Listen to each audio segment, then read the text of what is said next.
घर देखी मोरे बाबा लगना करवले, वर देखी कैले बिया।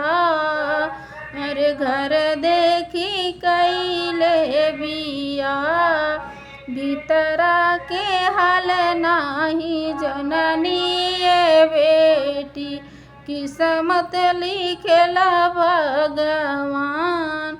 अरे भीतरा के हाल नाही जनली है बेटी, किस्मत लिखेला भगवान।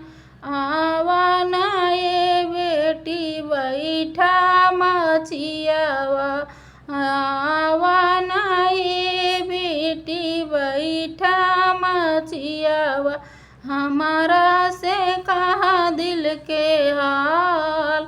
कवन कवन दुख तोहरा ये बेटी, हमसे कहा समझाए।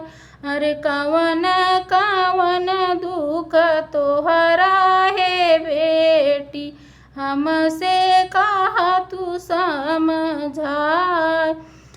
करी के पति बेटी देखत सोहावन, ना जानी तीतक मीठ।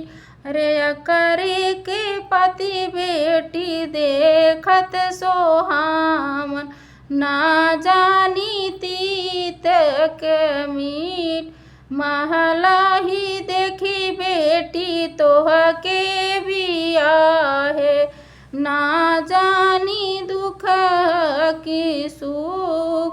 अरे महला ही देखी बेटी तोह का बिया है, ना जानी दुख की सुख।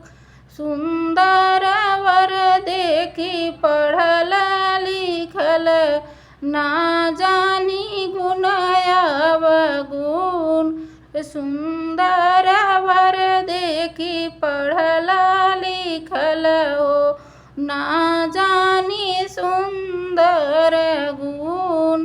दुआरा पे गैया देखनी अंगने में तुलसी, अरे दुआरा पे गैया देखनी अंगने में तुलसी, कर दिहनी तोहरा बिया।